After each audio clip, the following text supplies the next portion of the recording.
y a des gens qui ne se contentent pas d'un seul destin. Angel Bevin, lui, il en a vécu 4. Prêtre, historien, théologien et artiste. Il naît en 1930 dans une famille presbytérienne à Enamgal, dans le sud du Cameroun.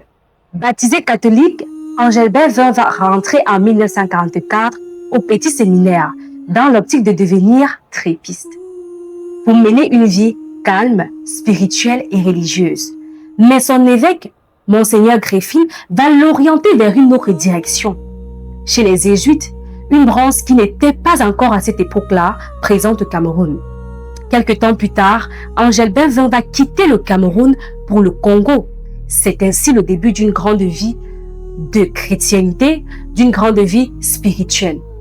Quittant du Congo, Angel Bevin va s'envoler vers la Belgique pour devenir et poursuivre ses études. Après la Belgique, Angel Bevin prend une décision drastique, une décision radicale et définitive, celle de retourner au Cameroun.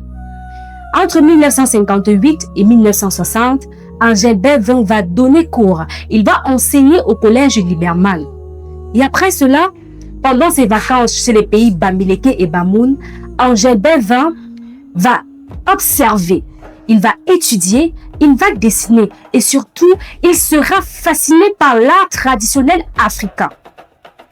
En 1963, Angel Bevin, lui, il va être ordonné prêtre, devenant ainsi le premier prêtre jésuite, autant pour moi, camerounais. Et il aurait bien pu s'arrêter là, mais sauf que Angel Bevin va donc soutenir une thèse, un an plus tard, une thèse qui sera porteur d'idées nouvelles, novatrices et révolutionnaires dans son temps. Il est donc question pour Angel Bevin, il pense que l'évangile ne saurait se dissocier des traditions africaines.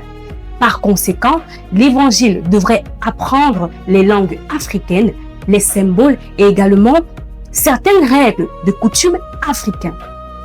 Angel Bevin, au-delà de son écriture, parce que après sa thèse, au-delà de son écriture, au-delà de cette capacité intellectuelle et spirituelle, il est aussi un célèbre peintre et un très grand peintre. Ce n'est pas des moindres. Angel Bevin va s'inspirer des masques Bamoun pour peindre ce qu'il a déjà mis sur écrit. Il va redonner de l'image. Il va donner de l'image à ses écritures.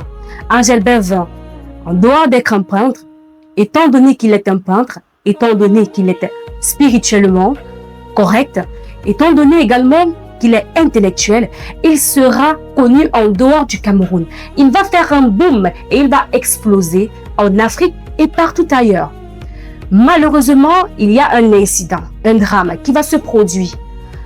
Le 22 avril 1995, Angel Bevin sera assassiné. Il sera assassiné 2 jours avec un colloque organisé par les historiens, un colloque donc il n'avait d'ailleurs pas, autant pour moi, été invité. Il sera assassiné dans des circonstances troubles et mystérieuses. Jusqu'aujourd'hui, les détails sur la mort d'Angel Bevin n'ont pas été élucidés. Il n'y a pas plus de détails que ça. Lorsqu'on parle d'Angel Bevin aujourd'hui, on dit de lui que c'est un homme spirituellement correct, un homme intellectuel et également socialement établi. Lorsqu'on parle d'Angel Bevin, il y a une célèbre citation qui nous revient à l'esprit. En Afrique, lorsqu'un vieillard meurt, c'est une bibliothèque qui brûle. Et c'est d'ailleurs le cas d'Angel Bevin qui était une bibliothèque ambulante. C'était l'histoire d'Angel Bevin.